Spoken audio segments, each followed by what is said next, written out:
ഹേ guys welcome back. Motorola Edge 16-ഉം Edge 60 ഫ്യൂഷനും ഈ രണ്ട് ഫോണും തമ്മിൽ ഒരു 1000 രൂപ ഡിഫറൻസ് ഉണ്ട്. സ്പെസിഫിക്കേഷൻ വൈസ് ആണെങ്കിൽ ഓൾമോസ്റ്റ് സിമിലർ ആണ്, എന്നാലും ചില വ്യത്യാസങ്ങളുണ്ട്. അതുകൊണ്ട് തന്നെ ഇതിൽ ഏത് ഫോൺ വാങ്ങണം എന്നുള്ളത് ഒരു മെയിൻ കൺഫ്യൂഷനാണ്. അപ്പോൾ ഈ ഒരു വീഡിയോ ഫുള്ളായിട്ടാണ് നിങ്ങൾക്ക് എന്തായാലും ആ ഒരു കൺഫ്യൂഷൻ ഇന്ന് തീർത്ത് തരാം, 100% തീർത്ത് തരാം. അപ്പോൾ എല്ലാ കാര്യം ഡീറ്റെയിൽ ആയിട്ട് പറയുന്നുണ്ട്. അപ്പോൾ ഈ ഒരു വീഡിയോ ഇഷ്ടപ്പെടുവാണെങ്കിൽ ഒന്ന് ലൈക്ക് ചെയ്ത് സപ്പോർട്ട് ചെയ്യാം. ചാനൽ ഇഷ്ടപ്പെടുവാണെങ്കിൽ സബ്സ്ക്രൈബ് കൂടെ ചെയ്യാം കേട്ടോ. First of all price and variant ആണ്. രണ്ടിൻ്റെയും 12GB 2GB വേരിയൻ്റെ പ്രൈസ് വന്നിട്ട് ഇപ്പം എഡ്ജ് 60 ഫ്യൂഷൻ ആണെങ്കിൽ 24,999 ആയിട്ടാണ് വരുന്നത്. എഡ്ജ് 16 ആണെങ്കിൽ 25,999 ആയിട്ടാണ് വരുന്നത്. ഒരു 1000 രൂപ ഡിഫറൻസ് അവിടെ തന്നെ വരുന്നു. അതായത് ഫ്യൂഷൻ ആണെങ്കിൽ 25,000 രൂപയും 60 ആണെങ്കിൽ 26,000 രൂപയായിട്ടാണ് വരുന്നത്. ഇത് കൂടാതെ തന്നെ എഡ്ജ് 60 ഫ്യൂഷൻ ആണെങ്കിൽ ഒരു ബേസ് മോഡൽ കൂടെ വരുന്നുണ്ട്. എഡ്ജ് 60 ആണെങ്കിൽ ഒറ്റ വേരിയന്റ് മാത്രമേ വരുന്നുള്ളൂ. അപ്പോൾ ഫ്യൂഷൻ്റെ ബേസ് മോഡൽ എന്ന് പറഞ്ഞാൽ 8GB 2GB ആണ്. അതിൻ്റെ പ്രൈസ് വന്നിട്ട് 22,999 ആയിട്ടാണ് വരുന്നത്. 23,000 രൂപക്ക് സ്റ്റാർട്ട് ചെയ്യുന്നുണ്ട് എഡ്ജ് 60 ഫ്യൂഷൻ എന്ന് പറയുന്ന മോഡൽ. പക്ഷെ മറ്റേ എഡ്ജ് 16 ആണെങ്കിൽ ഒറ്റ വേരിയന്റ് മാത്രമേ വരുന്നുള്ളൂ. അതാണ് പ്രൈസിൻ്റെ കാര്യത്തിൽ ഉള്ള ഡിഫറൻസ് എന്ന് പറഞ്ഞത്. ഇനി രണ്ടിൻ്റെയും ഡിസൈൻ രണ്ടും സെയിം ആണ്, ഒരു വ്യത്യാസവും വരുന്നില്ല. ആകെ കളേഴ്സിൻ്റെ കാര്യത്തിൽ മാത്രം വ്യത്യാസം വരുന്നുണ്ട്. എഡ്ജ് 60 ഫ്യൂഷൻ ആണെങ്കിൽ ഒരു 4 കളേഴ്സോളം വരുന്നുണ്ട്. എഡ്ജ് 16 ആണെങ്കിൽ 2 കളേഴ്സിൽ മാത്രമേ വരുന്നുള്ളൂ. അതാണ് മെയിൻ ആയിട്ടുള്ള ഡിഫറൻസ്, കാണാനുള്ള ഡിഫറൻസ് എന്ന് പറഞ്ഞാൽ. ബാക്കി വെയിറ്റും തിക്നെസ്സും ഒക്കെ സെയിം ആട്ടോ. ചെറിയ രീതിയിലുള്ള വ്യത്യാസം മാത്രമേ വെയിറ്റും തിക്നെസ്സിലൊക്കെ വരുന്നുള്ളൂ. അതൊന്നും വലിയൊരു ഡിഫറൻ്റ് ആയിട്ട് കാണാനേ പറ്റത്തില്ല. അത്രക്കും ചെറിയൊരു മിനിമൽ ആയിട്ടുള്ള വ്യത്യാസം മാത്രമേ വരുന്നുള്ളൂ. രണ്ടിനും IP69 IP റേറ്റിംഗ് തന്നെ കൊടുത്തിട്ടുണ്ട്. ഇനി ഡ്യൂറബിലിറ്റിയുടെ കാര്യത്തിലാണെങ്കിൽ മിലിറ്ററി ഗ്രേഡ് സർട്ടിഫൈഡ് ആണ് രണ്ട് ഫോണും. സോ എല്ലാം സെയിം ആണ്. ഡിസൈൻ്റെ കാര്യത്തിൽ ഒരു വ്യത്യാസം രണ്ട് ഫോണും ഇല്ല കേട്ടോ, എല്ലാം സെയിം ആണ്.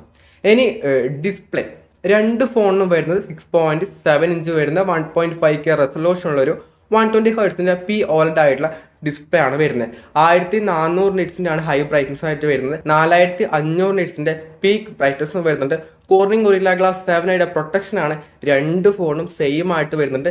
രണ്ടിനും ഒരു കോഡ് കർവ്ഡ് ആയ ഡിസ്പ്ലേ ആണ് വരുന്നത്.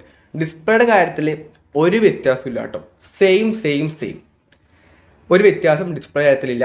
ഇനി ക്യാമറയിലാണ് ഏറ്റവും ഒരു വലിയൊരു വ്യത്യാസം വരുന്നത്. ക്യാമറയിലാണ് ഇപ്പം എഡ്ജ് 60 ഫ്യൂഷനിലാണെങ്കിൽ ഒരു 50 MB പ്രൈമറി ക്യാമറയാണ് വരുന്നത്. അതും സോണിയുടെ ലിറ്റിയ 700C എന്ന സെൻസറാണ് കൊടുത്തിട്ടുള്ളത്. സെക്കൻഡറി ആയിട്ട് 13 MB അൾട്രാവൺ ക്യാമറ വരുന്നുണ്ട്. സെൽഫി ക്യാമറ ആണെങ്കിൽ 32 MB സെൽഫി ക്യാമറയും വരുന്നുണ്ട്.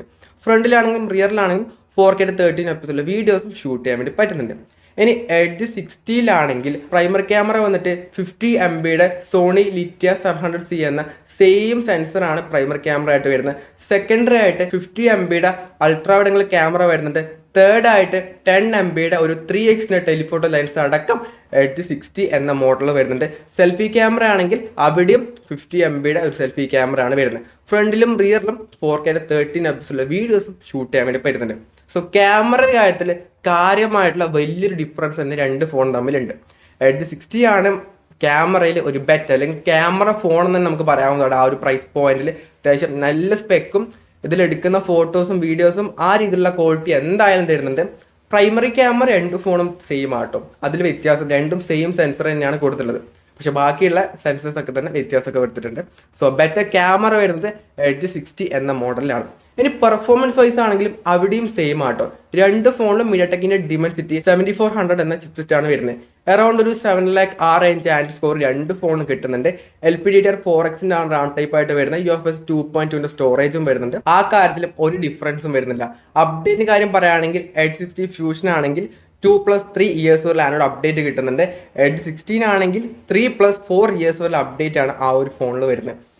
രണ്ടിലും ലേറ്റസ്റ്റ് ആയിട്ടുള്ള ആനോഡ് 15 ആയിട്ടാണ് വരുന്നത്. അതിലൊന്നും ഒരു വ്യത്യാസമില്ല. പിന്നീട് AI ഫീച്ചേഴ്സ് ആണെങ്കിലും രണ്ടും സിമിലർ ആയിട്ടുള്ള AI ഫീച്ചേഴ്സ് രണ്ട് ഫോണും കിട്ടുന്നുണ്ട്. ഇനി ബാറ്ററി ആണെങ്കിൽ രണ്ട് ഫോണിനും 5500 mAh ബാറ്ററിയും വരുന്നുണ്ട്. 68 വാട്ടിൻ്റെ ഫാസ്റ്റ് ചാർജിങ് ബോക്സിനകത്ത് കൊടുത്തിട്ടുമുണ്ട്. ഓവറോൾ ഈ രണ്ട് ഫോണും തമ്മിലെ ഡിഫറൻസ് നിങ്ങൾക്ക് ഓൾമോസ്റ്റ് മനസ്സിലായിട്ടാവും. അതായത് ക്യാമറയുടെ കാര്യത്തിൽ മാത്രമേ മേജറായിട്ട് ഡിഫറൻസ് വരുന്നുള്ളൂ, ബാക്കി ഒക്കെ തന്നെ സെയിം ആണ്. അതായത് നിങ്ങൾക്കൊരു ക്യാമറ ഓറിയൻ്റ് ആയിട്ട് ഫോണാണ് ഈ ഒരു പ്രൈസ് പോയിന്റ് 26,000 രൂപക്ക് ക്യാമറ ഓറിയൻ്റ് ആയിട്ട് ഫോൺ നോക്കുന്നുണ്ടെങ്കിൽ ഡെഫിനറ്റ്ലി എഡ്ജ് 60 തന്നെ എടുക്കാൻ നോക്കാം. എല്ലാത്ത രീതിയിൽ ഇങ്ങനെ ക്യാമറ വലിയ യൂസ് ഒന്നുമില്ല, അങ്ങനെ ക്യാമറ മെയിനായിട്ട് വേണ്ട എന്നുണ്ടെങ്കിൽ നിങ്ങൾക്ക് എഡ്ജ് 60 ഫ്യൂഷൻ എടുത്തോ, അതാണ് ബെറ്റർ. കാരണം ക്യാമറയിൽ വെറുതെ അത്രയും പൈസ കൊടുത്ത് എടുക്കേണ്ട ആവശ്യമില്ലല്ലോ. നിങ്ങൾക്ക് അത്രയും പ്രൈസ് ഇല്ല, 26,000 രൂപ കയ്യിൽ എടുക്കാനില്ല എന്നുണ്ടെങ്കിൽ 23,000 രൂപക്ക് നിങ്ങൾക്ക് ഇതിന്റെ ബേസ് മോഡൽ കിട്ടുന്നുണ്ട്. മറ്റേ 60-ലാണെങ്കിൽ ബേസ് മോഡലോ കാര്യങ്ങളോ ഒന്നും വരില്ല, ഫ്യൂഷനിൽ മാത്രമേ അത് വരുന്നുള്ളൂ. അപ്പം ആ ഒരു ഡിഫറൻസ് കൂടെ വരുന്നുണ്ട്. പിന്നെ കളേഴ്സ്, ഫ്യൂഷനിലാണെങ്കിൽ 4 കളേഴ്സ് വരുന്നുണ്ട്. അതൊന്നും വലിയ ഡിഫറൻസ് ആയിട്ടൊന്നും കാണേണ്ട ആവശ്യമൊന്നുമില്ല കേട്ടോ. ഈ ഒരു ക്യാമറ മാത്രം നിങ്ങൾ നോക്കിയാൽ മതി. നിങ്ങൾക്ക് ക്യാമറ മെയിൻ ആയിട്ട് വേണം എന്നുണ്ടെങ്കിൽ എഡ്ജ് 60 എന്ന മോഡൽ എടുക്കുക. ക്യാമറ അങ്ങനെ വേണ്ട എന്നുണ്ടെങ്കിൽ ഫ്യൂഷൻ എടുത്തോ, ഒരു കുഴപ്പമില്ല കേട്ടോ. അപ്പം നിങ്ങൾക്ക് ഏതാണ് ഏറ്റവും കൂടുതൽ ഫേവറേറ്റ് ആയിട്ടുള്ള ഫോൺ എന്തായാലും കമന്റ് ചെയ്യുക. ഈ ഒരു വീഡിയോ യൂസ്ഫുൾ ആണെങ്കിൽ ലൈക്ക് ചെയ്യുക, ഷെയർ ചെയ്യുക, സബ്സ്ക്രൈബ് ചെയ്യുക. So it's fun Abhinav signing off. By.